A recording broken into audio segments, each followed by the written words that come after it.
Donc, petite introduction musicale pour cette deuxième partie qui nous est donnée par Émilie Voisin.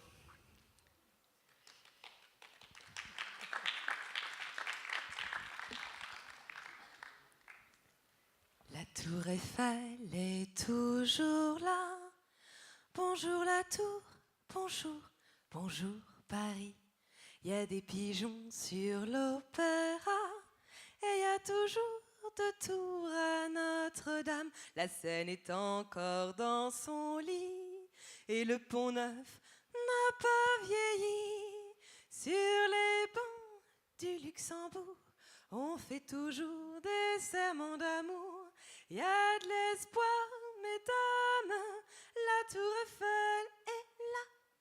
Il y a de l'espoir, mesdames, la tour Eiffel est là.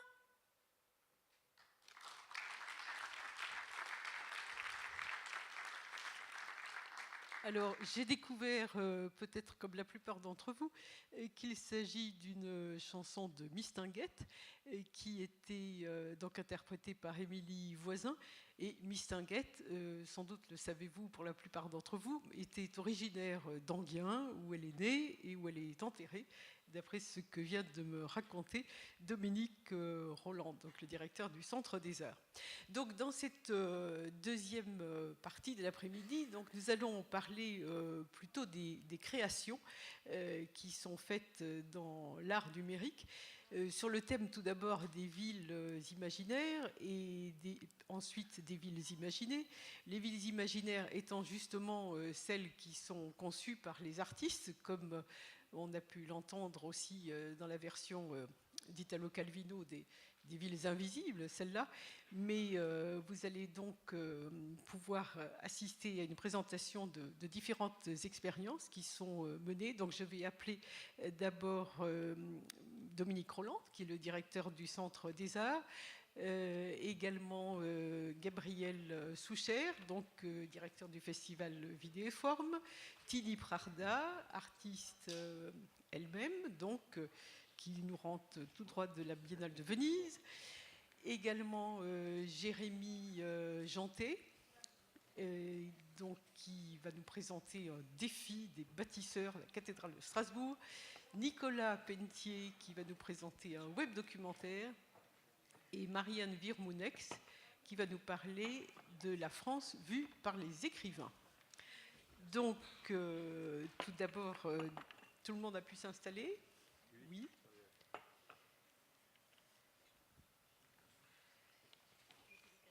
Et Trini Prada, mais elle est là. elle est installée. Ah, pardon. Donc tout d'abord, donc Dominique Roland, vous êtes ici chez vous, puis dans ce centre que vous dirigez, et vous allez évoquer donc des expériences multimédia qui sont conduites au sein de ce centre des arts, en relation avec la ville d'Enghien, mais aussi tout un ensemble de correspondants. Oui, autour de cette thématique et cette journée parlant des villes invisibles, il était important de replacer l'enjeu culturel. Et pour notre part, cet enjeu culturel, il se situe d'abord dans le décloisonnement. Il se situe bien sûr en tant que, pas seulement lieu, nous sommes évidemment... nous militons pour cette désanctuarisation de la culture, à la fois favoriser de nouvelles formes d'échange, c'est-à-dire d'être interconnecté avec le monde, c'est-à-dire la relation du territoire au monde, et en particulier cette matérialisation s'est opérée à travers la constitution d'un réseau, puisque EHTTA aujourd'hui, mais nous sommes véritablement dans une démarche de réseau, puisque le réseau art numérique s'est constitué en 2007 et aujourd'hui est constitué à travers 9 pays qui sont intérieurs du réseau, de l'Asie au Canada, à l'espace européen élargi, y compris la Turquie. Et ce réseau bien constitue à la fois un outil de veille, un outil de production, de coproduction, de codiffusion, c'est-à-dire un espace de coopération internationale. Je crois que l'enjeu pour reposer des questions autour de la question de la culture. La culture est un moteur, finalement, un moteur et en même temps, ce que je dis souvent, un lieu de la convergence, c'est-à-dire qui, à la fois, sous-tend un certain nombre d'enjeux économiques, touristiques en l'occurrence, le thermalisme. Et ce qui est intéressant aujourd'hui, c'est quel mode de narration, de récit autour de l'espace public. Alors l'espace public, c'est vrai que nous travaillons ici, il y a à la fois un lieu de création, de diffusion, un lieu de résidence, un laboratoire aussi d'expérimentation, parce qu'aujourd'hui, il ne s'agit pas simplement de considérer que l'art est dans des formes achevées, mais également qu'il y a une relation au temps, des choses inachevées, mais qui font partie d'une démarche aussi d'expérimentation dans les relations entre art, science et technologie. Et on pourrait y ajouter un art industriel. Donc la question de l'économie, dans le fond, la question du développement du territoire, la question qui concerne directement les villes thermales, dans le fond, la culture est un enjeu premier, puisque c'est un agrégateur finalement de compétences, c'est un agrégateur autour de la culture. Nous avons aussi des éléments historiques, des éléments quelquefois archéologiques, et des éléments qui nous amènent vers le futur, puisque l'urbanisme est un élément autour duquel l'urbanisme est un enjeu important pour une ville. Et il est vrai que les artistes, ceux qui écrivent, ceux qui en même temps sont également des réalisateurs, des auteurs de manière générale, eh bien, sont là, de manière d'ailleurs des changements opérés au sein de la culture, c'est à la fois le décloisonnement et puis sortir de cette sanctuarisation qui sont des lieux que représentent les théâtres, les musées. Or aujourd'hui, nous ne sommes plus dans des lieux spécialisés, mais dans des lieux qui représentent le monde également, dans les pratiques, et les pratiques des publics, eh bien, c'est à travers des lieux que l'on appelle, bien sûr, on parle de la pluridisciplinarité, et aujourd'hui on parle de transdisciplinarité. Je crois que ces questions de la transdisciplinarité autour des relations, ce qu'on appelle des contaminations, ou tout au moins des collaborations entre des milieux scientifiques, des artistes, des professionnels du tourisme aujourd'hui, des philosophes, des urbanistes, du monde de l'éducation, des universités. Je crois que nous sommes dans cette société que l'on appelle en Asie autrement, avec des enjeux sur, si on prend la Corée, avec la société, vous savez que les sociétés en Corée, quand on parle de l'économie, nous sommes au ministère de l'économie et de la connaissance. Très intéressant à envisager, et en même temps dans la société de la fusion. Or ici, sortir du lieu, c'est aller sur un terrain qui est tout à fait nouveau et qui évidemment implique plus fortement le spectateur et le public, celui qui est concerné, c'est-à-dire directement les habitants d'Enghien, mais également comment ces habitants se sentent à la fois dans leur ville, comment ils participent à travers un parcours d'œuvre, eh bien, comment ils y contribuent finalement, comment la relation aux œuvres a changé, c'est-à-dire que nous ne sommes plus devant un monde contemplatif, où nous sommes face à des œuvres dans un musée ou dans un théâtre, mais où les pratiques, je crois ce qui est une des choses qu'on avait beaucoup discuté avec, je pense, Maurice Benayoun notamment, c'est-à-dire autour de l'open art, c'est un art ouvert sur le monde, c'est une nouvelle posture, et finalement, cette relation autour des changements des pratiques dans le monde, eh bien, définit de nouveaux modes de narration. Alors, le Festival international des bains numériques, qui sera en 2014 à sa 8e édition, est un événement qui s'est voulu tout de suite, puisque quand on parle de numérique et quand on parle de transdisciplinarité internationale, il était de fait. À la fois par le lancement d'appels à projets, ce n'est pas nouveau, mais en même temps, cette idée de pouvoir avoir une actualité, une vitrine internationale sur ces formes qui émergent, notamment dans l'espace public, pas seulement, et qui sont au cœur des problématiques urbaines aujourd'hui. Alors, je vais vous donner un exemple de ce qui est ce changement de point de vue, de regard par rapport à l'espace public. La question de la scénographie, la question de la scénarisation, la question du récit. Bien sûr, depuis Jean-Luc Godard, nous sommes dans la discontinuité narrative, c'est-à-dire que nous sommes la relation au temps et à l'espace, c'est considérablement modifié. Notre relation par rapport aux formes artistiques aujourd'hui, elle se fait en temps réel. C'est-à-dire que vous avez une réaction immédiate en tant que public, que spectateur, et les artistes, c'est-à-dire les concepteurs lumière, les concepteurs vidéo, les réalisateurs, interviennent en temps réel sur les œuvres, et pas d'une façon aussi préparée que l'on pouvait l'imaginer dans le passé. Là, nous avons un collectif d'architectes qui est 1024, et avec un dispositif donc, qui a été conçu sur le lac d'Enghien. Pourquoi le lac d'Enghien? Nous avons pensé, il y a quelques années, c'est de l'ingénierie bien sûr, c'est inverser le regard, c'est finalement cet espace qu'est le lac, vers lequel tous les regards se tournent, le dimanche en particulier, eh bien en faire inverser ce regard, c'est-à-dire dire on va changer l'enjeu et on va maintenant en faire un lieu d'activité humaine et artistique. Donc c'est à travers la mise en place d'une scène qui fait 600 mètres carrés, c'est très lourd, c'est aussi de l'électricité, donc un certain nombre de problèmes à régler, 16 tonnes de pont, donc une ingénierie qui s'est mise en place et qui a véritablement changé cette approche de l'espace public, et en particulier du lac, pour évidemment entrer dans un autre versant, celui-là, avec des approches sur les arts sonores électroniques et les arts visuels. Je vous en donne un exemple à travers Simian Mobile Disco, qui est Pierre Schneider, si j'y arrive, voilà. Non, c'est avant.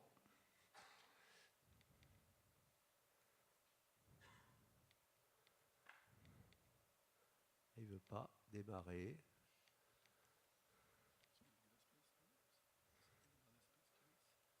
Ouais, c'est la barre d'espace normalement. Je l'ai. Si, ça marche très bien, ne vous inquiétez pas.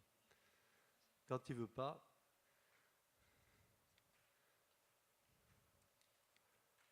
Y a-t-il un technicien dans la salle?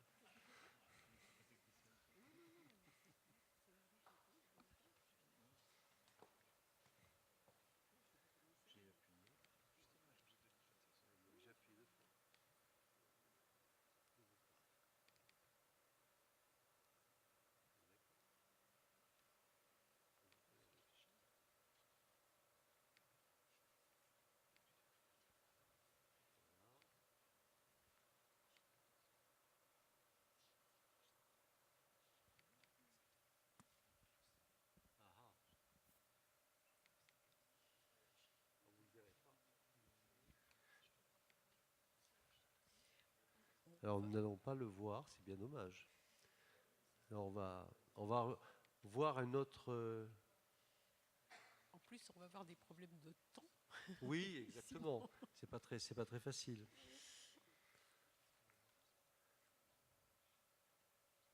Alors nous en excusons parce que ça marchait très bien tout à l'heure et c'est une machine capricieuse. Donc si je vais oui, enfin si on y arrive. Mais ce que je voudrais dire, c'est que c'est une installation qui est architecturale, celle-là, et avec un travail ce qu'on appelle de map painting, c'est-à-dire d'utilisation vidéo sur la structure qui est une structure métallique sur le lac, et en temps réel avec une joystick qui appartient aux jeux vidéo et qui est utilisée par celui qui en l'occurrence intervient sur la lumière, c'est-à-dire et sur la vidéo.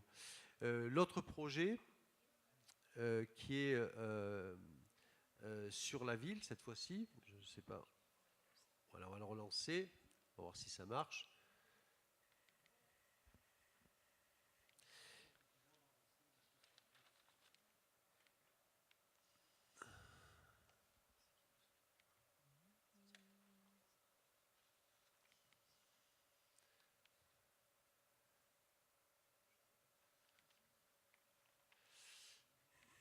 Dommage. Alors, bien. Écoutez, c'est dommage parce que ce sont trois projets vraiment intéressants. Il y a un deuxième projet qui a été initié en décembre dernier, c'est-à-dire pour changer vous savez, ces questions des fêtes de Noël, autour desquelles on s'attend évidemment à avoir de grands sapins, de grandes guirlandes, et nous avons lancé un appel à projet autour de la question autour de la gare d'Enghien-les-Bains, et autour d'un projet art visuel qui a été constitué sur un écran, des écrans LED, et qui a été placé dans la ville, à cet endroit, c'est-à-dire au passage du pont qui relie le quartier nord d'Enghien-les-Bains au quartier sud.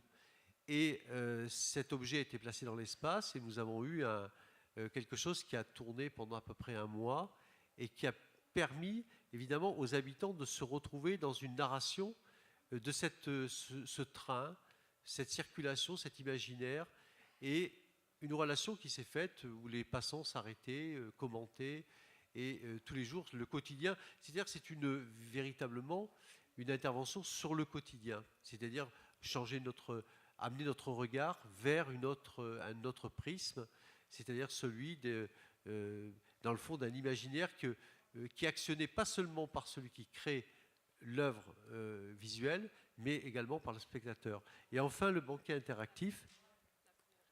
Alors, on va la lancer plus haut. Donc, qu'est-ce que je fais? J'éteins, Bon.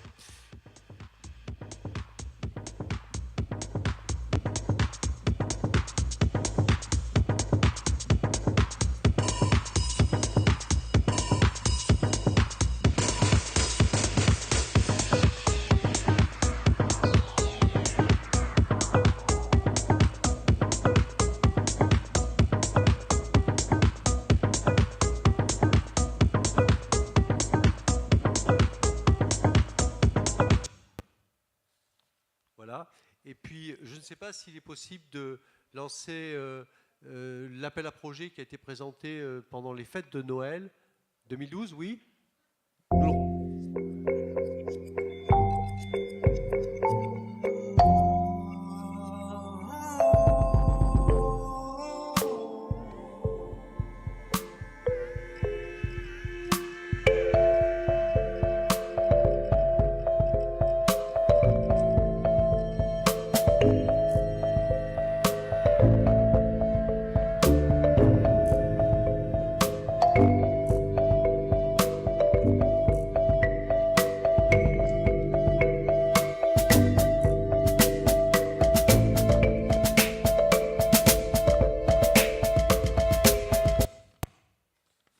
C'est un peu brutal, mais bon, merci. Tout à fait captivant. Enfin, pour conclure, et je m'en excuse, hein, ce sont des aléas de la technique, nous avons un pari qui a été lancé autour de la téléprésence. Alors, quand on parle de téléprésence aujourd'hui, on parle de relation du territoire en temps réel avec un autre territoire. Et comment, en dehors de la téléconférence que vous connaissez tous, de la vidéoconférence, comment, dans le fond, entrer dans un troisième espace, puisque nous sommes reliés entre deux espaces et des acteurs dans chacun des espaces, c'est comment inventer, scénographier le troisième espace.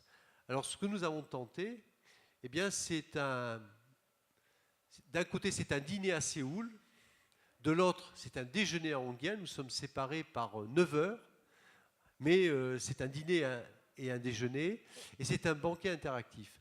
Alors ce banquet interactif, nous avons de chaque côté de l'écran, nous avons des acteurs, des chamans coréens, des danseurs, danse contemporaine, d'un côté de l'autre, et c'est une expérience qui a été réalisée en temps réel, mais qui combine à la fois l'enjeu artistique, l'enjeu scénographique, et également évidemment l'enjeu technologique, puisque nous avons travaillé en l'occurrence avec SK Telecom en Corée et Orange en France.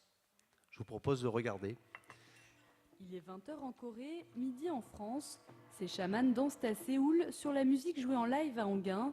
Sur fond de performances artistiques, 2 chefs de chacun des pays ont cuisiné en direct les mêmes ingrédients pour 200 convives. On est parti sur du bar. Le seul élément qu'on n'a pas réussi à se rapprocher, c'est sur le dessert. Donc on n'est pas sur les mêmes saisons. Il n'y avait pas de fraises encore en Corée. Mais ce qui était intéressant, c'est qu'on avait la même base de produits. Et avec la même base de produits et 2 cuisiniers, on arrive à faire des choses complètement différentes. Pour arriver à cette première technologie, le dispositif nécessitait l'installation d'une fibre optique. Voilà, vous avez...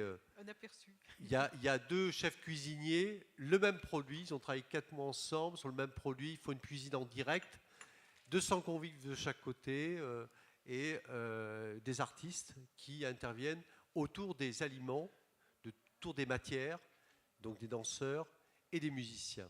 Voilà.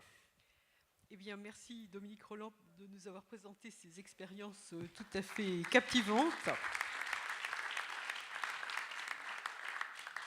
Et pour continuer sur la même lancée, je donne la parole à Gabriel Souchère, qui est directeur du festival Vidéoforme, qui se tient à Clermont-Ferrand, donc festival qui existe depuis 1984 et qui est un observatoire permanent des évolutions en matière de vidéo et justement de numérique. Donc, qu'en est-il exactement ?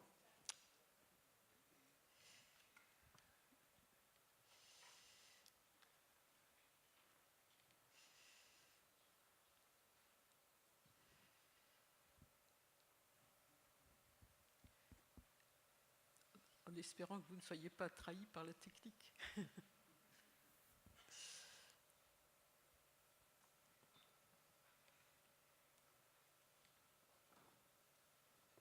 qu'on peut avoir l'image, s'il vous plaît? Merci. Bonjour à tous. Merci d'abord à Michel et à la ville d'Enghien de nous avoir accueillis. Je vais parler brièvement parce que beaucoup de choses ont été dites et je suis assez raccord avec tout ce qui a pu être énoncé. Je vais me présenter, j'enseigne à l'université Blaise Pascal à Clermont-Ferrand.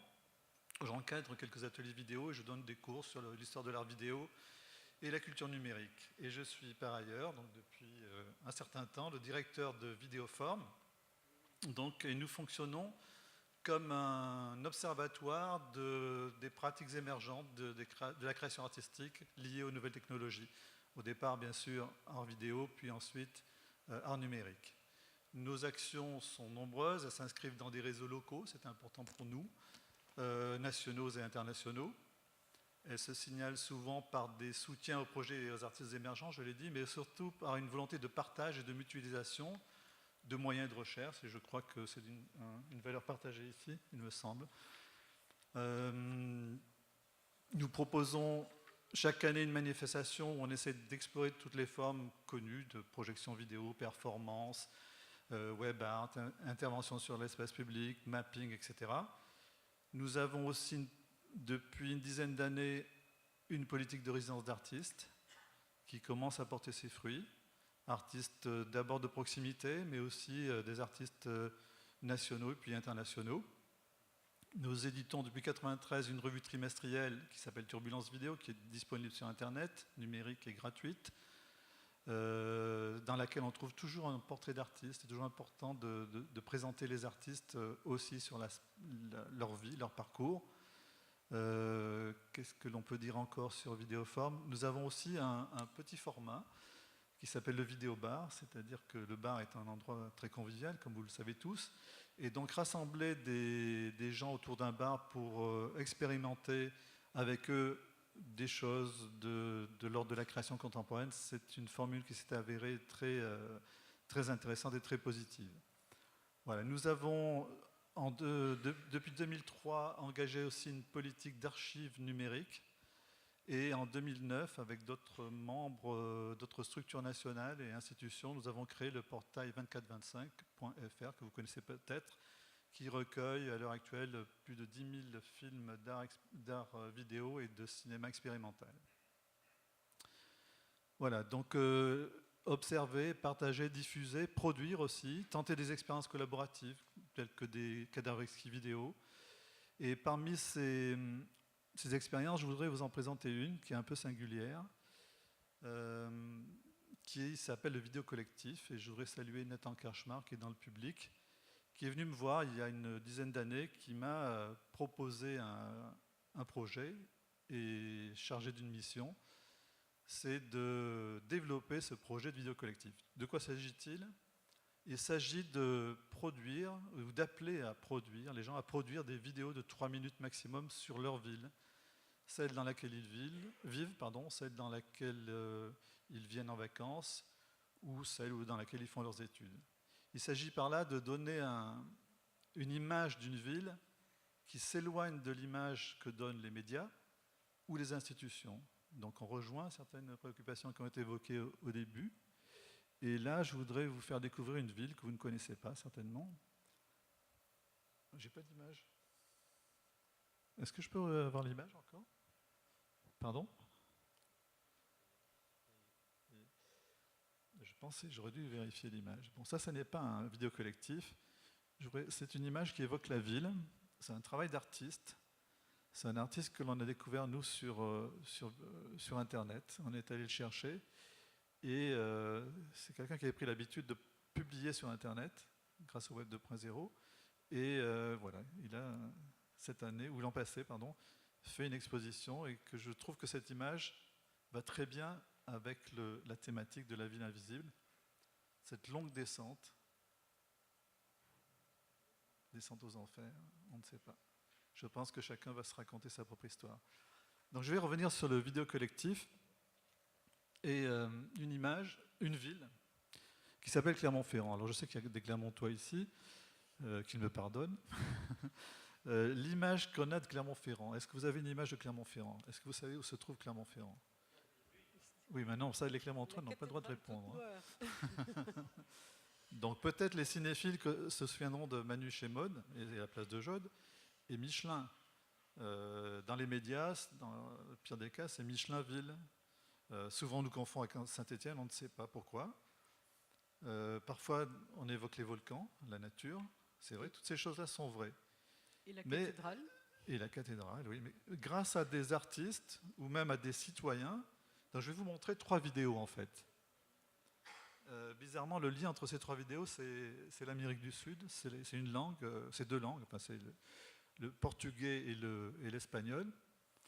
Donc la première vidéo, c'est une artiste qui est pas très loin de moi, qui est colombienne et qui raconte une histoire d'amour improbable à Clermont-Ferrand. Donc le lien avec Manu chez Maud n'est pas loin. La deuxième, c'est un travail fait en atelier par des étudiants qui m'ont fait découvrir qu'il y a à Clermont-Ferrand une communauté hispanophone extrêmement riche et variée, donc qui porte des témoignages sur la ville. Et la troisième, c'est un artiste brésilien qui est en résidence à Clermont-Ferrand cette année, qui a souhaité rencontrer des danseurs de ce qu'on appelle le folklore maintenant, les danses auvergnates. Et là, l'intervention de l'artiste sur la danse auvergnate, ça donne quelque chose que je vais vous laisser découvrir, c'est un petit bijou, donc en route pour 3 vidéos, 3 x 3, 9 minutes. 9 minutes.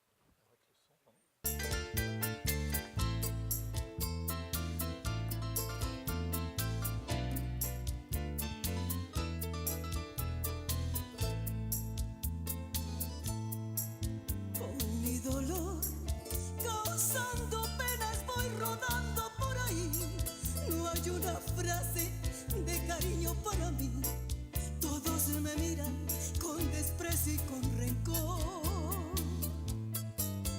Mi corazón está cansado, tan cansado de sufrir, que muchas veces ni he escuchado repetir esas palabras que me llenan de dolor. Una persona que me arrulle entre sus brazos, a quien contarle de mis triunfos y fracasos, que me comprenda y que me quite de sufrir. Urge que me despierten con un beso enamorado, que me devuelvan el amor que me han negado, porque también tengo derecho de vivir.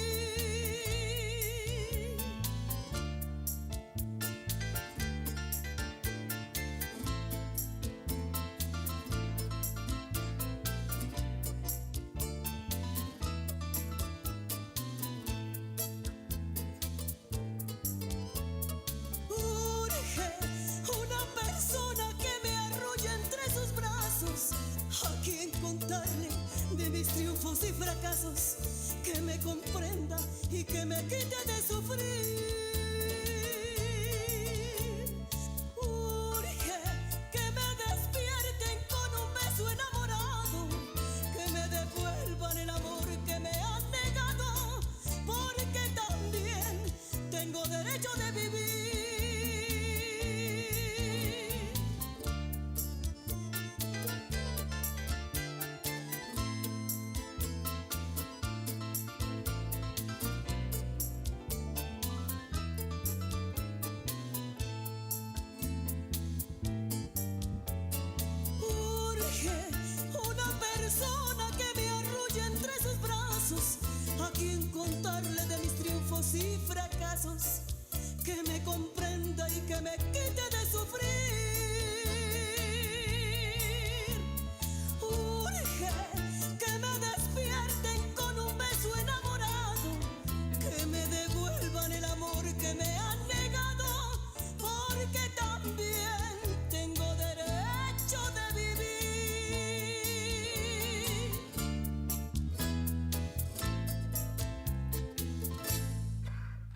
Cuando yo tuve la oportunidad de venir a Clermont, yo no sabía dónde estaba, y cuando encontramos uno que otro francés, yo le preguntaba por Clermont, me decía que era frío y que había rugby, y estaba Michelin. Primera impresión de Clermont-Ferrand. Todo el mundo fuma. Vi una ciudad muy negra con todas las casas muy oscuras. Bonita, oscura y lluviosa. Maravillosa. Muy negra por los volcanes. Y fría. Es fría en invierno, pero como muchos lugares de Francia. Es una ciudad pequeña. La verdad es que la conformación de la ciudad es un poco difícil para una chilena como yo, que estoy acostumbrada a caminar en calles que son cuadradas. La arquitectura es muy linda, principalmente la iglesia, me encanta. Me gustó mucho la antigua ciudad. La parte del centro es muy bonita, con la catedral. Una estatua negra. Las tumbas oscuras también, al menos en México, son de colores y todo eso. En Chile no tenemos construcciones de piedra, como la Edad Media. Es una ciudad muy tranquila, comparándolo con París, con Lyon. Es una ciudad tranquila para vivir. Mi impresión es buena. Las personas en general en Clermont-Ferrand están de buen humor y son amables. En España nos decían que los franceses que eran muy cerrados. Las personas de Clermont son súper maravillosas y sociables. Que habla bastante. No son muy alborotadas. Puedes pedir una dirección fácilmente. Hay gente muy amable en Clermont, porque son más tranquilos. Muy gentil. Y agradables. Hay muchas personas simpáticas. La gente de Clermont son súper creyentes de su equipo. Cuando se puede pegan un logo ahí en el automóvil para decir yo soy de Clermont. No sale por las calles por la tarde, se va muy temprano a casa. Mi mejor recuerdo son las fiestas del Middle Night. Caminar por la calle y perderme. La primera vez que celebré el 31 de diciembre fue la subida al Puy de Dôme. El mercadillo de Navidad, con las casitas y las luces, el ambiente era muy acogedor. Pienso que si tuviera que decirle a la gente de Chile, les diría de venir porque tiene el contraste de esta ciudad y alrededor lo que es el paisaje verde. Y de todas maneras, 100%, como decimos, recomendable a que la visiten.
Je dois dire que le mariage de la bourrée auvergnate avec la musique brésilienne, ça donne une contribution étonnant, très intéressante au patrimoine immatériel, enfin à la numérisation du patrimoine immatériel. Mais moi, ça m'a permis de redécouvrir mon patrimoine, puisqu'en fait, à la fin, là, c'est le poutou, ce qu'on appelle le poutou, le baiser. En fait, on peut imaginer ce qui se passe derrière le chapeau, on ne sait pas. Donc là, je vous montre une petite expérience pour vous dire que toutes ces images pourraient être utilisées comme ça. Je ne suis pas rémunéré par l'Office de tourisme de la ville de Clermont-Ferrand, je le précise. Mais voilà, en réalité augmentée, un exemple de petit logiciel qu'on a mis au point avec des artistes en résidence. Sur le vidéo collectif, pour compléter, il n'y a pas que Clermont-Ferrand, il y a je ne sais combien de villes. D'abord, la ville de Clermont-Ferrand soutient à travers les villes jumelles, puisque, par exemple, à la rentrée prochaine, les écoles primaires d'Aberdeen vont quadriller la ville et chacune va donner une image de son quartier, sur le même principe. Et on a dans notre banque de vidéos collectifs l'Europe, l'Asie, on a la Biélorussie, Pékin, Budapest et bien d'autres. Et je vois qu'à Clermont-Ferrand, on est effectivement très actifs. C'est bon, j'ai passé mon temps. Oui, bon. un peu. Merci. Mais c'est tout à fait passionnant. Alors donc, justement, Trini Prada, vous étiez en quelque sorte introduite, puisqu'on a vu votre signature sur l'un des films. Donc vous rentrez tout juste de la Biennale de Venise, où vous avez présenté l'une de vos œuvres, Before, Now and Then. De quoi s'agit-il exactement? Vous travaillez beaucoup sur la question de l'impact de nos décisions sur la planète, ce qui est un vaste sujet. Oui, je suis colombienne. Je travaille sur... La vie m'a appris que la vie ne tient qu'à un fil. Et je travaille sur... on naît, on meurt entre-temps. Je dénonce les dysfonctionnements de la société, surtout les problèmes de la nourriture dans le monde. Et puis, en parallèle de mon travail artistique, je vais beaucoup à la piscine depuis une dizaine d'années, en moyenne 4 fois par semaine. Et c'est un moment où je me rencontre avec moi-même. Et là, je vais présenter mes deux dernières expositions. Une que j'ai présentée à Vidéoforme le mois de mars, qui s'appelle Vixi 17. C'est un travail d'écriture, un travail de réflexion sur l'eau. Et donc, lorsque je vais nager, j'essaie de tout oublier. Je ne compte pas les longueurs. J'ai dit, je nage 1 heure. Et là, il y a plein de choses qui se passent dans la tête. Après, j'écris.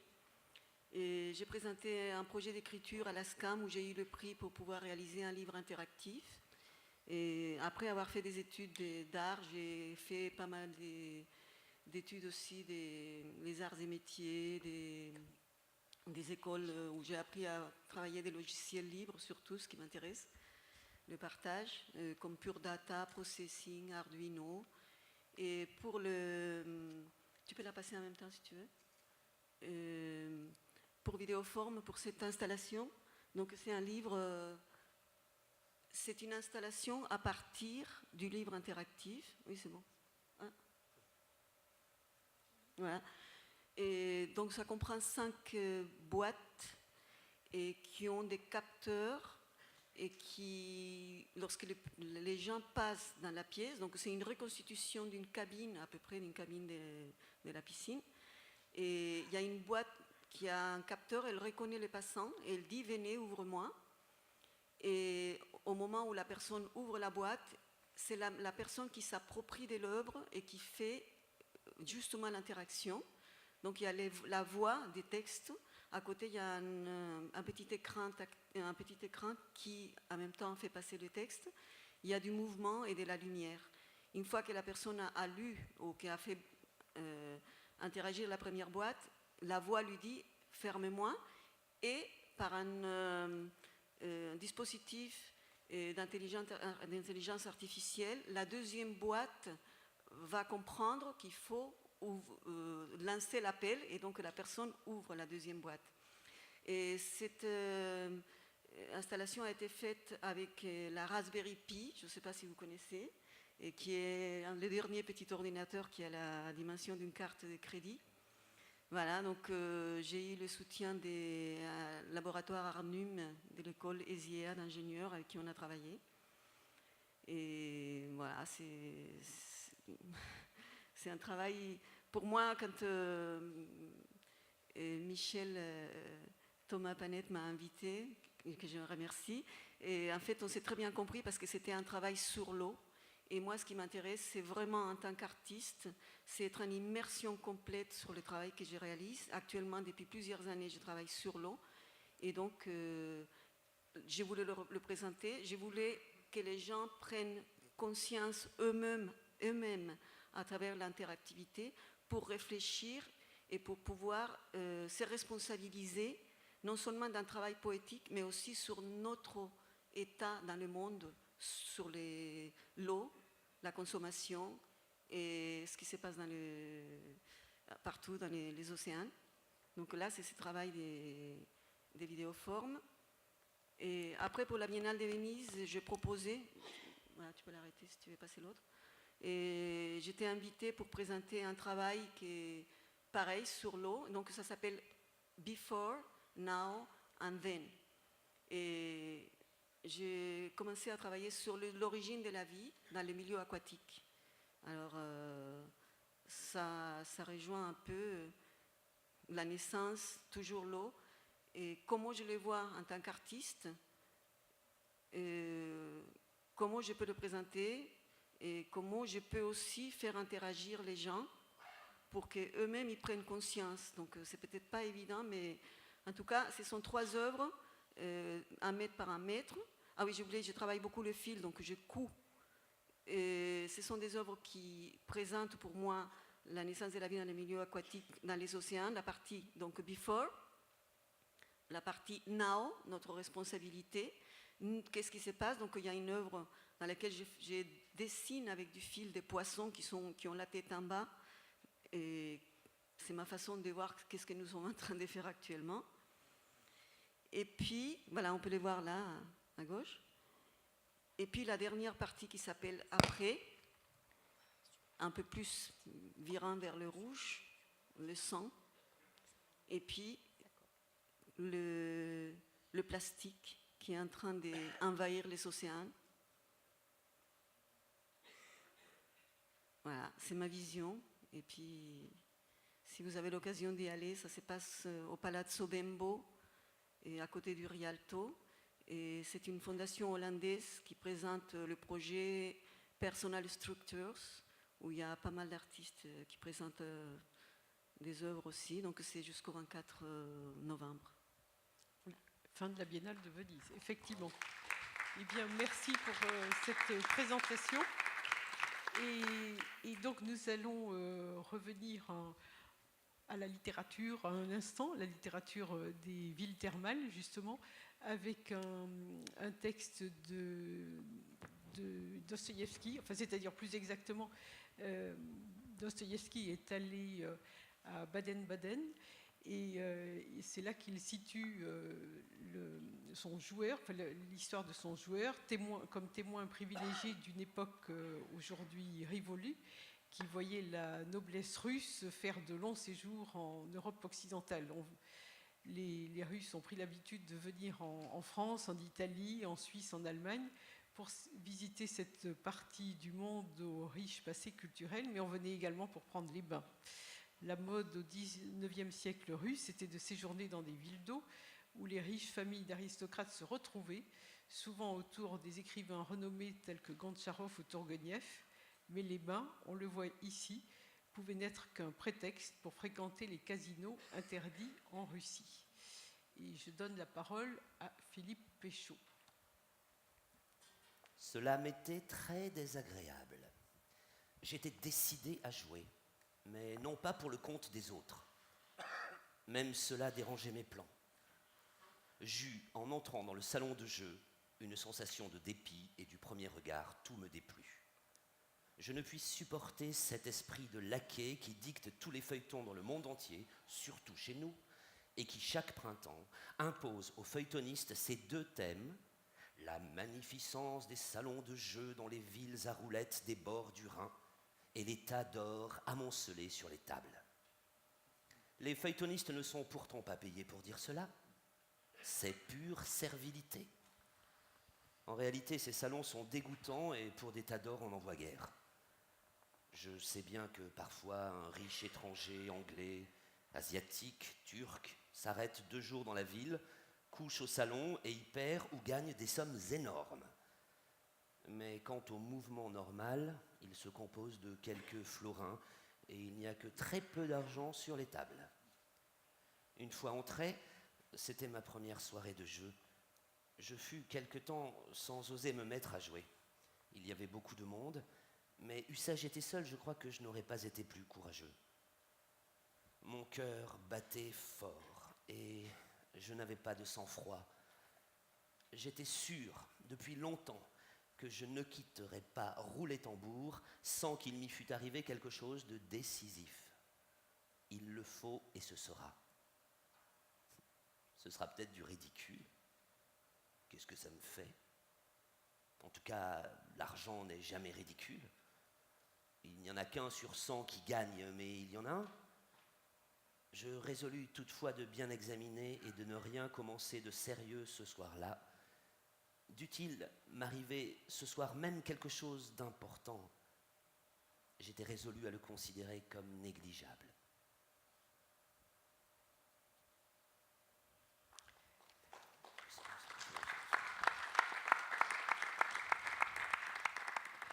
Jérémy Janté, je ne pense pas que vous hantiez les casinos, comme Charles Joseph, nous entendions à l'instant. Vous êtes chargé de projet pour l'agence Sepia, et vous allez expliquer donc une aventure transmédia au cœur des cathédrales gothiques, en particulier la cathédrale de Strasbourg, mais en liaison avec évidemment les autres cathédrales. Complètement, du bassin rhénan. Alors...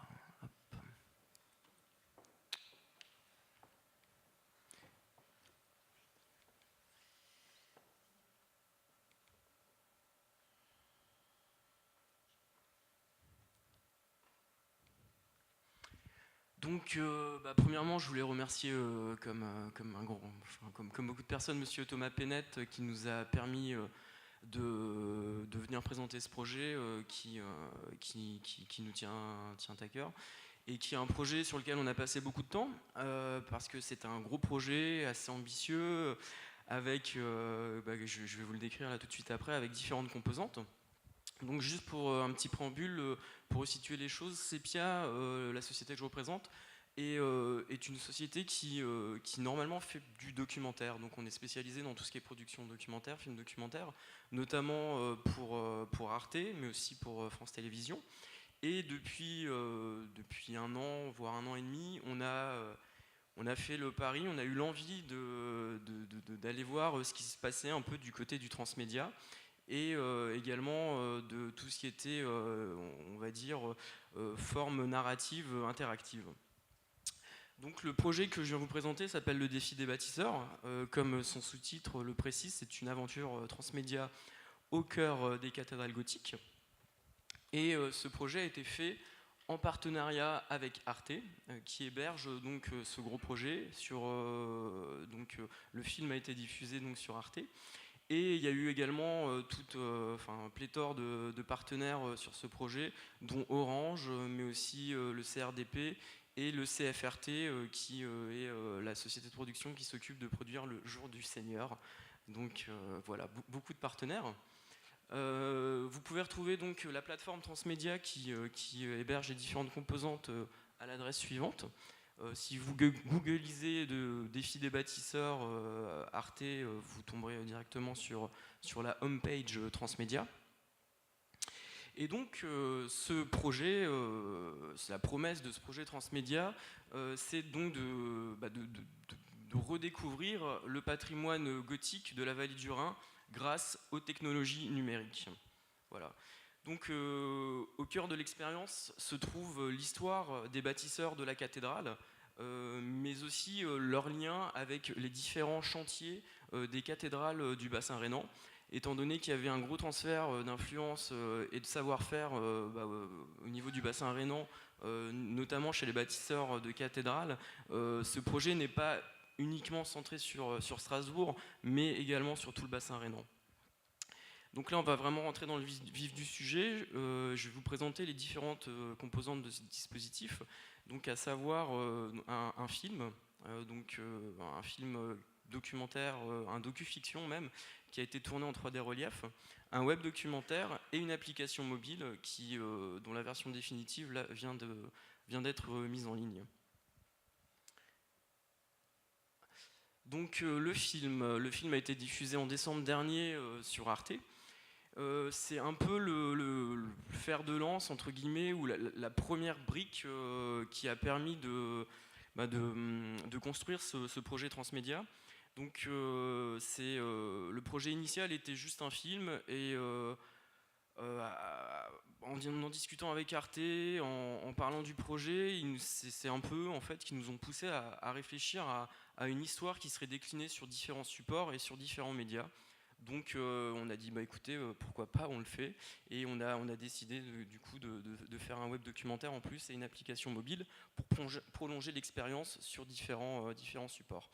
Donc le film, très brièvement, raconte l'histoire des bâtisseurs de la cathédrale et sur comment finalement un tel édifice a pu voir le jour, a pu être construit, quel savoir-faire cet édifice a nécessité, et comment on a pu construire un bâtiment qui est resté un des édifices les plus hauts jusqu'au fin de la chrétienté, jusqu'au 19e siècle. Donc c'est un docu-fiction. Il y a une partie documentaire avec des interviews de spécialistes, des historiens de l'art, des architectes, mais il y a également des scènes de reconstitution, avec des comédiens qui incarnent les rôles des bâtisseurs de la cathédrale. Il y a justement une des personnes qui fait ces belles lectures, qui a joué dans le film, Xavier Boulanger. Donc Xavier, je te dédicace voilà. Et donc ce film combine aussi, en plus de ces images filmées, des reconstitutions 3D de la cathédrale qui ont été faites par un architecte qui s'appelle Stéphane Potier, avec qui on a travaillé sur ce projet-là, et qui donc en 7 ans a modélisé toute la cathédrale de Strasbourg, on va dire d'une façon très très minutieuse. Et ces images 3D ont été ont servi de base, on va dire, pour le film, et on va les retrouver dans tout le restant du dispositif transmédia. Donc le webdoc.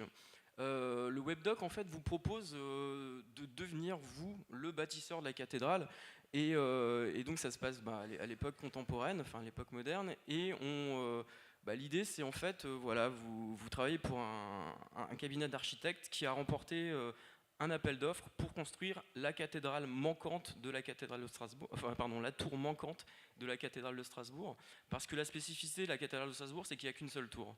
Donc, dans ce web documentaire, on vous propose de pouvoir construire cette seconde tour, et je vais vous expliquer comment. Donc ce webdoc est gamifié, c'est-à-dire que tout est mis en place en caméra subjective. Donc vous incarnez un architecte. Ce que vous voyez en fait est à la première personne. Les personnes que vous rencontrez, vous le faites de manière subjective, comme si vous aviez une caméra finalement à la place de vos yeux, quoi, tout simplement. Et donc on s'est vraiment inspiré des jeux vidéo pour faire ce projet-là. Et donc ce qu'on propose à l'internaute, c'est de devenir lui-même bâtisseur de cette seconde tour, en allant rencontrer différents spécialistes de la cathédrale, en interagissant avec eux, en consultant des documents tels les plans originaux de la cathédrale, mais aussi les relevés de compte de l'œuvre Notre-Dame, qui était, on va dire, un des principaux financeurs de l'édifice, ou en tout cas qui tenait les relevés de compte des finances de la cathédrale. Et donc, toutes ces rencontres, tous ces documents consultés vous permettent de débloquer des pièces pour construire cette seconde tour. Plus vous consultez de spécialistes, plus vous allez rencontrer des gens, plus vous lisez de documents, plus vous aurez de pièces pour construire la proposition de tour la plus belle. Voilà. Donc là, c'est le principe du web documentaire. Pardon ? Les pièces manquantes ? Sur la cathédrale ? Il y a une tour manquante, ouais. Ah, dans les propositions. Ouais, effectivement. Ouais. Et donc la troisième composante de ce projet, on va dire, c'est une application mobile qui vous permet de découvrir ou de poursuivre l'aventure in situ grâce à un parcours, à une visite augmentée, on va dire. Donc cette application présente 3 grandes fonctionnalités. Donc une visite augmentée, accessible grâce aux nouvelles technologies. Donc à l'aide de son smartphone, on peut accéder à un tas de contenus, donc notamment des séquences du film, le défi des bâtisseurs, mais aussi des photos, des anecdotes sur la cathédrale, différentes infos. Et ces données en fait sont accessibles grâce à une signalétique qui a été mise en place avec la ville de Strasbourg. C'est cette espèce de petit trèfle là que vous pouvez voir en haut à gauche de l'écran, qui comporte un QR code et un tag NFC. Donc avec son smartphone, si on a téléchargé l'application, on tag ce tag NFC ou on flash le QR code et on a accès à un tas de contenus. Voilà. Donc il y en a à peu près une quinzaine dans la cathédrale et on va dire une dizaine autour de l'édifice et au musée de l'œuvre Notre-Dame qui se trouve juste à côté. On propose également à l'utilisateur de pouvoir jouer in situ en lui proposant différents petits jeux. Notamment, je vais vous en expliquer un. L'idée c'est d'aller dans la cathédrale et de se servir de ce petit plan là que vous pouvez voir. Donc c'est le plan de la cathédrale et de retrouver les différentes marques de tâcherons, donc les marques des bâtisseurs qui sont dans l'édifice et de les replacer sur le bon endroit sur le plan. Donc il y a 3 jeux comme ça, et si on réussit ces petits jeux, on gagne également des pièces pour pouvoir construire la seconde tour dans le web documentaire. Donc tous ces médias sont interconnectés et finalement l'histoire se poursuit autant dans le web documentaire que sur l'application mobile. Voilà. Et la dernière fonctionnalité de l'application, c'est de pouvoir observer la tour qu'on a construite dans le web documentaire in situ, en face de la cathédrale, grâce à un procédé de réalité augmentée. Mais les Strasbourgeois doivent être très contents. Ils sont plutôt contents, oui, ça va. C'est un projet qui a été bien soutenu par la ville de Strasbourg, donc on est assez contents. Moi, ce que je vous propose maintenant, c'est que, plutôt qu'un beau discours, je pense qu'il vaut mieux voir le dispositif en images. Et on a réalisé un petit trailer qui vous permet justement de voir tout ça.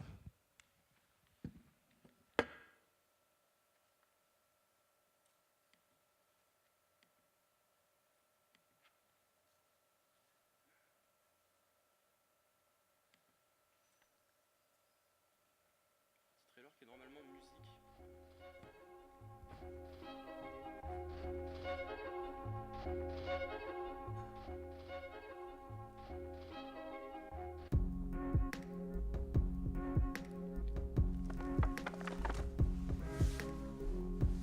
Donc là c'est des images du film.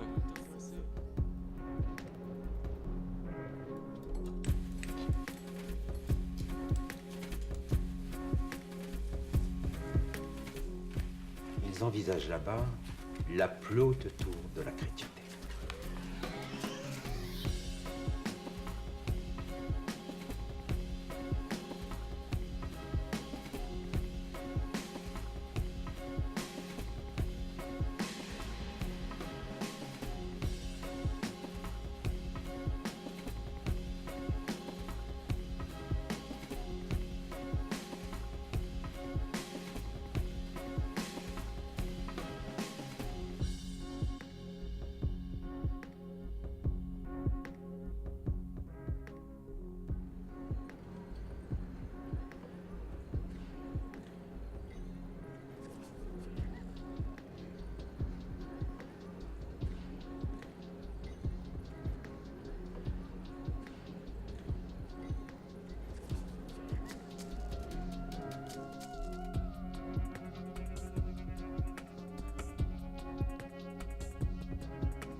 Bien.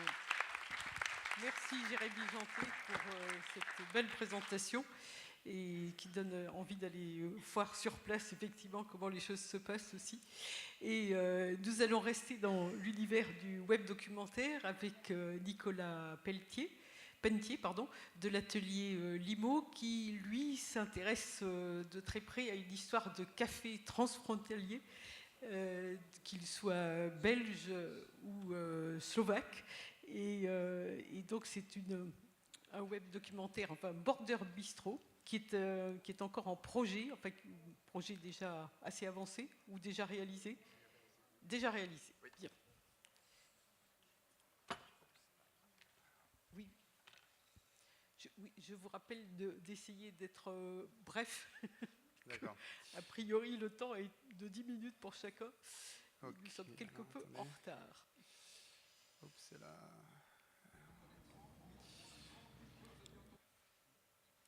Voilà, bonjour. Je vais vous présenter donc le projet Border Bistro, qui est un projet qui a été mené par Atelier Limo, c'est-à-dire 3 personnes, Simon Brunel, Maya Kaifenheim et moi-même. C'est en fait, quand on présente le projet, c'est un projet d'Atelier Limo. Atelier Limo, c'est donc, enfin, Limo veut dire frontière en espéranto. Donc, autrement dit, la question de la frontière est une thématique assez centrale dans notre travail. On a déjà réalisé 2 films documentaires et 3 sites web sur cette thématique de la frontière. Et ce qui nous intéresse particulièrement dans ces questions de frontières, c'est finalement qu'est-ce qu'on peut apprendre à la frontière. En quoi ces lieux à la frontière sont porteurs de points de vue, porteurs d'expériences à vivre. Juste rapidement sur les 2 autres projets qu'on a fait pour expliquer comment on en est arrivé à ce projet Border Bistro. Le premier projet qu'on a fait, c'était sur l'ancienne frontière de Schengen qui s'est déplacée en 2007, donc une grande frontière de 3000 km de long au centre de l'Europe centrale, où on s'était intéressé à l'époque au devenir des bâtiments, des postes de frontière, alors qu'ils allaient disparaître. Le projet qui a suivi, c'était un projet qui, lui, s'intéressait à des questions de mémoire entre la Finlande, la Russie et l'Estonie, qui est aussi, c'est un projet qui s'est articulé autour d'un parcours entre Turku en Finlande et Tallinn en Estonie, en passant par la Russie, et aussi en s'arrêtant dans 121 lieux qui nous racontaient l'histoire partagée de ces 3 pays. Voilà, donc pour en revenir au Border Bistro, on s'était intéressé donc à des questions des postes de frontières, des frontières bien visibles, bien concrètes. Là, ce qui nous intéressait dans le Border Bistro, et ce qui nous intéressait en particulier dans la frontière linguistique belge, c'était justement qu'on avait une frontière qui était pas forcément visible. Alors, je pense que tout le monde en particulier en France, la question de la frontière linguistique belge, la question linguistique en Belgique, c'est quelque chose d'assez connu. Que grosso modo, ça fait 50 ans qu'il y a des séparations relativement claires entre les grands groupes linguistiques, à savoir au nord les Flamands et au sud les Wallons. Notre questionnement, nous, c'était comment ça se passe à la jointure de ces deux gros blocs. Et on s'est dit, si on voulait s'intéresser à la question de la frontière linguistique, ce serait intéressant d'aller dans les endroits où on parle, en fait. Donc, autrement dit, on a suivi la frontière linguistique belge en s'arrêtant dans 9 bistrots. Voilà, qui fait l'objet du web documentaire que je vais vous présenter très rapidement tout de suite. Alors, autre chose, juste un mot sur les bistrots en Belgique. Je dirais plus qu'ailleurs encore, le bistrot en Belgique, c'est un lieu où les gens se rencontrent. C'est un lieu où des gens de tous horizons sociaux, on va dire, peuvent arriver à discuter autour d'un verre. C'est des lieux de convivialité. Voilà, et c'est pour ça que nous, on a décidé de s'attarder dans ces lieux. Donc on a passé, comme vous voyez sur cette image, on a 9 avatars qui représentent les 9 bistrots dans lesquels on a été. On a passé dans chacun de ces bistrots une journée. Et en fait, dans ces journées, on a rencontré des gens qu'on a interviewés et on a essayé de faire en sorte que le visiteur du site puisse revivre avec nous cette expérience de passer une journée dans un café et puisse aussi, d'une certaine façon, de manière virtuelle, participer à des discussions de comptoir. Alors on va faire de manière très pratique, on va aller visiter le site, donc on va choisir par exemple ici le café du centre. Voilà. Comme vous voyez sur cette image, on a une description du café et en quoi sa position à la frontière nous intéresse, en quoi elle nous renseigne sur cette thématique. On a une Google Map où on peut retrouver le café et aussi les autres cafés sur lesquels on peut se retrouver. On voit aussi 2 avatars en haut à droite, c'est les 2 personnes qu'on a rencontrées dans les cafés, donc savoir Sandy et Mariette.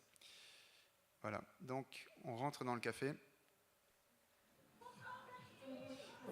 Donc voilà, donc on passe vraiment une journée dans le café. Donc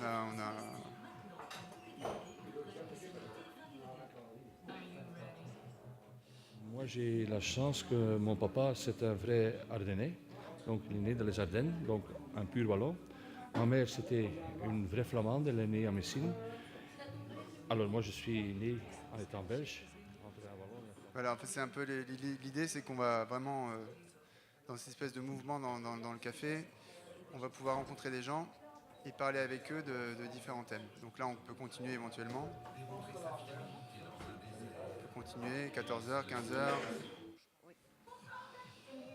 Là, on rencontre... Je suis français, de parents français, mais ma grand-mère était flamande, qui s'est mariée avec mon grand-père. Donc là, on rencontre Mariette dans le café. Et on va arriver à une fonction du site qui est finalement très très importante, puisqu'une des idées, c'était de pouvoir faire partager aux visiteurs ces discussions de comptoir.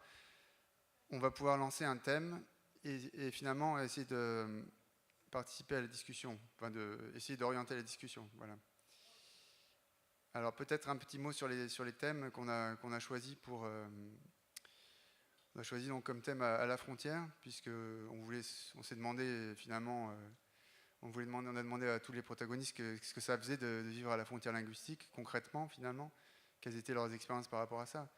La question de la frontière linguistique en Belgique pose aussi la question de ce que c'est qu'être belge finalement, et d'une certaine façon à une autre échelle, qu'est-ce que ça veut dire appartenir à un pays. La question de la langue, bien sûr, puisque chacun a différents rapports à la langue. Il y a des gens qui connaissent la langue de l'autre côté, d'autres qui ne la connaissent pas, pour différentes raisons, par rapport à leur histoire, par rapport à leurs origines aussi.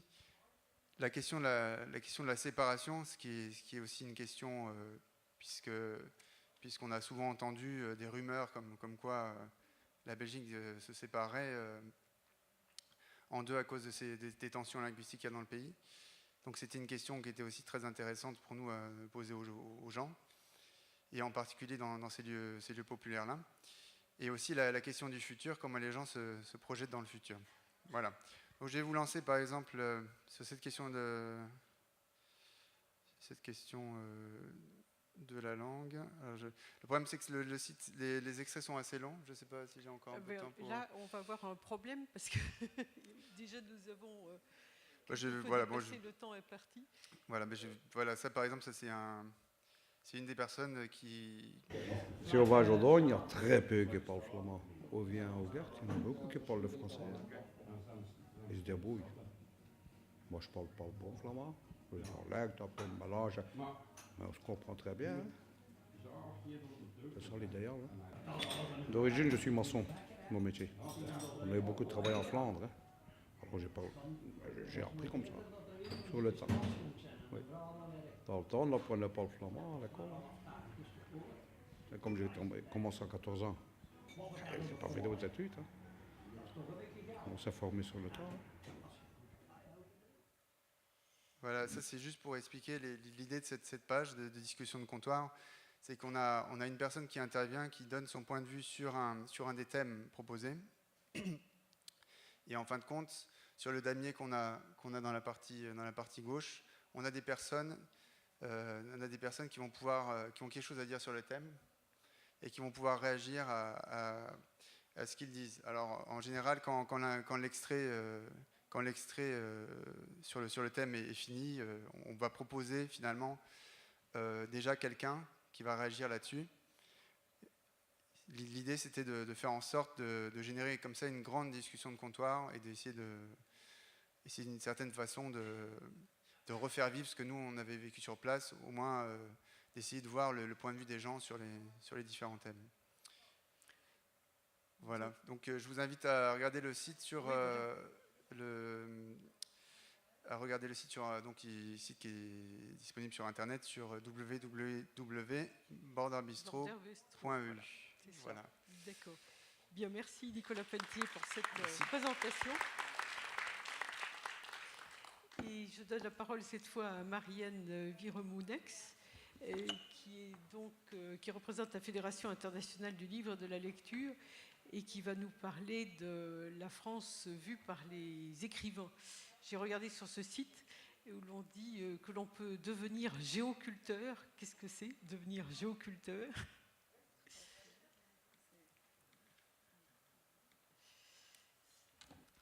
Bonjour, je vais vous expliquer tout de suite ce néologisme. Être géoculteur, c'est être contributeur et participer à cette première cartographie littéraire numérique élaborée à la fois par le grand public et par les professionnels du livre. Mais avant, donc juste un mot pour remercier, comme tout le monde, mais sincèrement, Monsieur Thomas Penette de cette invitation. Il prouve ainsi que ce que l'on essaie de mettre en place avec la France vue par les écrivains fonctionne et que ce travail de collaboration entre les professionnels du livre à travers les régions fonctionne bien. Donc moi, je représente ici la Fédération interrégionale du livre et de la lecture, la FIL, qui est donc une association regroupant les structures régionales pour le livre. Chaque région comporte une structure régionale pour le livre et toutes appartiennent à la FIL qui va permettre la mutualisation de leurs idées, de leurs initiatives, de leur expérience et parfois, comme c'est le cas avec Géoculture, la France vue par les écrivains, développer au niveau national une initiative lancée d'abord en région.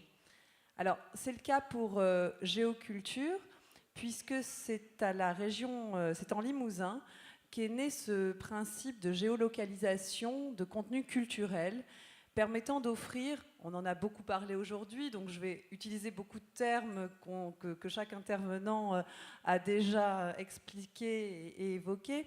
Donc c'est un principe qui permet une visite en réalité augmentée, en réalité enrichie, et donc qui permet de redécouvrir ou découvrir un territoire à travers le regard que des artistes ont porté sur lui. Alors en Limousin, toutes les formes artistiques étaient concernées, étaient représentées, les œuvres littéraires, des œuvres plastiques, cinématographiques ou liées à la culture occitane. Nous, à la FIL, ayant vocation à travailler autour du livre et de la lecture, nous développons ce projet depuis 1 an à l'échelle nationale et pour le livre. Donc c'est pourquoi le projet comporte ces 2 noms de Géoculture et de la France vue par les écrivains. Alors une petite précision, on dit bien la France vue par les écrivains et non la France vue par ses écrivains. C'est une nuance qui a son importance puisque, bien entendu, cette cartographie littéraire numérique sera d'autant plus riche, plus pertinente et plus intéressante qu'elle permettra de croiser les points de vue d'auteurs de toute époque et évidemment de toutes origines. Alors, je ne vais pas lancer tout de suite un petit film, j'ai un très court film de présentation également, mais je vais revenir avant ça sur la définition donc, de cette cartographie littéraire numérique. La France vue par les écrivains est donc un service numérique gratuit, contributif, et en même temps proposé avec l'expertise et la participation de professionnels du livre et de la lecture.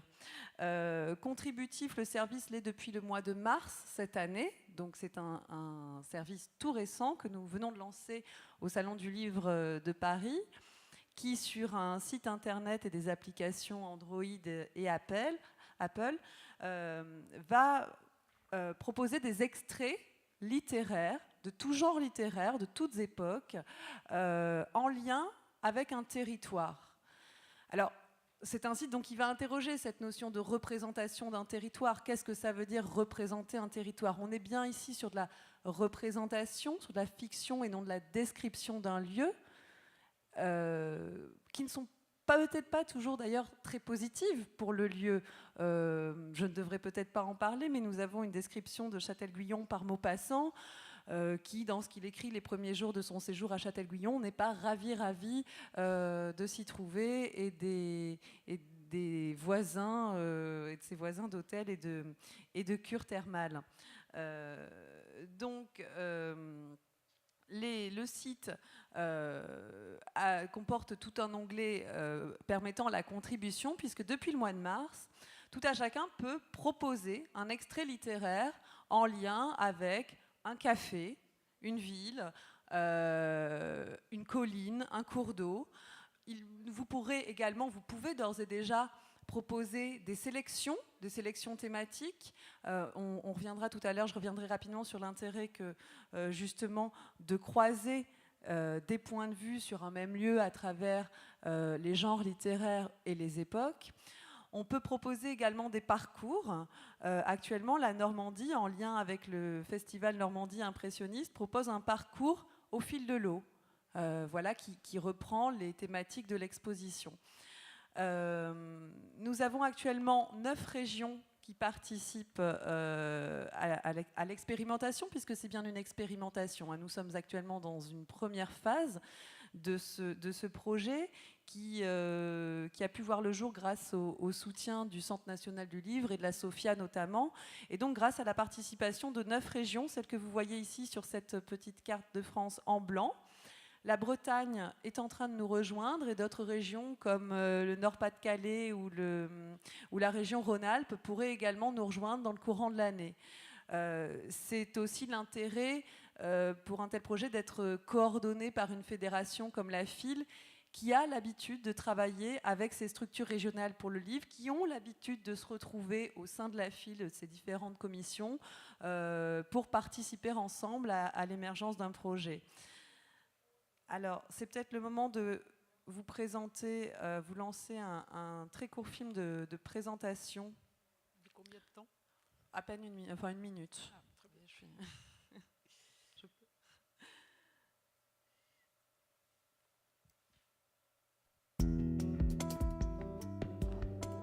La France vue par les écrivains vous invite à découvrir le territoire tel que les auteurs l'ont représenté, imaginé, rêvé. Sur Internet et en mobilité, découvrez des extraits d'œuvres littéraires situées près de chez vous, dans les lieux que vous aimez ou que vous allez visiter.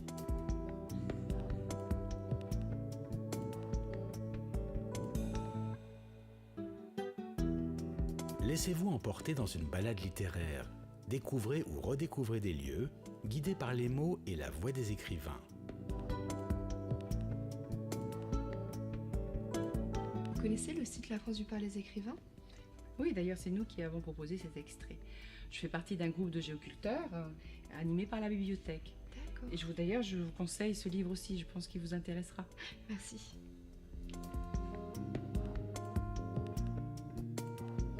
Vous aussi participez.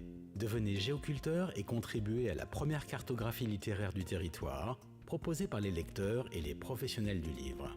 La France vue par les écrivains, une balade culturelle numérique pour une nouvelle découverte du territoire et une approche renouvelée de la littérature d'hier et d'aujourd'hui.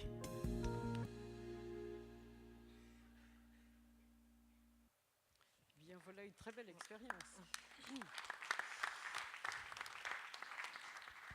Merci. Alors, sans être trop longue, je vais juste quand même vous présenter un petit peu le principe du site. Donc, il y a un système de code couleur, tout ce qui concerne les auteurs, et les auteurs sont vraiment au cœur de ce projet. Apparaît sur le site en rouge, tout ce qui va concerner les œuvres en noir et les lieux en violet. Tout ce qui va appeler à la contribution sera en vert. Ça pour vous dire effectivement que l'auteur est au cœur de ce projet, et l'une des particularités de cette cartographie littéraire numérique, c'est de se construire dans le respect du droit d'auteur. Alors ça n'a l'air de rien, mais croyez-moi, c'est beaucoup plus difficile du coup dans la constitution de cette cartographie littéraire numérique, puisque évidemment la FIL s'inscrit à travers ce projet au cœur de la chaîne du livre, et évidemment est là pour en respecter et en promouvoir tous les acteurs, de l'auteur aux libraires. Les libraires indépendants sont valorisés sur le site puisque nous indiquons la librairie indépendante la plus proche où se procurer l'ouvrage. Les bibliothèques et la lecture publique également, et c'est un projet qui s'appuie beaucoup sur les bibliothèques, sur leur expertise et sur leur bonne volonté, puisque tous ces modérateurs, je vais y revenir, font ça de manière tout à fait bénévole et pour l'amour de la littérature. Donc là, vous avez une entrée qui vous permet d'accéder à du contenu, à un extrait en passant par la carte de France. Vous pouvez également lancer une recherche autour de vous ou une recherche aléatoire. Le site propose donc des extraits. Ouais, j'essaie de revenir.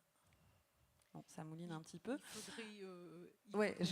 Des extraits qui sont à chaque fois évidemment accompagnés de présentations de l'œuvre, de présentations de l'auteur, de commentaires, et ça c'est vraiment une plus-value de ce site sur le contexte dans lequel l'auteur a écrit cette œuvre, voire ce passage précis. On parlait de villes imaginées ou de... Voilà, la ville décrite par l'auteur peut parfois... plutôt pas la ville décrite par l'auteur, puisque je vous ai dit qu'il ne s'agit pas de description, mais la ville dans laquelle se situe l'action a parfois un nom inventé, un nom d'emprunt. C'est le cas très souvent avec Proust, et bien évidemment c'est tout ça qu'on va essayer de retracer, et on va effectivement rencontrer beaucoup, voyager dans bien des villes imaginaires. Nous proposons également de nombreux liens vers des sites... ah non, ça ne va pas marcher comme ça. Vers des sites internet en relation avec l'œuvre, avec l'auteur. Voilà. Simplement, voilà, vous dire que c'est un site qui va fonctionner par recherche et par rebond. Vous n'avez pas de rubrique, mais allez pouvoir, à partir d'une recherche, découvrir des extraits, des sélections. Et je vous parlais d'extraits de Guy de Maupassant liés à des villes thermales. C'était histoire de boucler un petit peu la boucle et de finir sur une note littéraire cette demi-journée. Voilà, Guy de Maupassant raconte son séjour dans le Massif central au bord du Sancy. Donc, je vous invite évidemment à contribuer, à proposer des extraits littéraires, donc de tout genre. La seule condition est que ces textes aient été publiés à compte d'éditeur, possèdent un caractère littéraire et puissent être géolocalisés. Ce qu'il faut savoir, c'est que tous les contenus qui sont versés sur le site sont vérifiés, complétés, enrichis par des professionnels du livre et de la lecture qui, dans chaque région, vont traiter les propositions des internautes, vérifier évidemment que les extraits appartiennent bien à cette œuvre, qu'ils sont bien libres de droit, ou si ce n'est pas le cas, demander à notre fédération d'en gérer les droits auprès des ayants droit.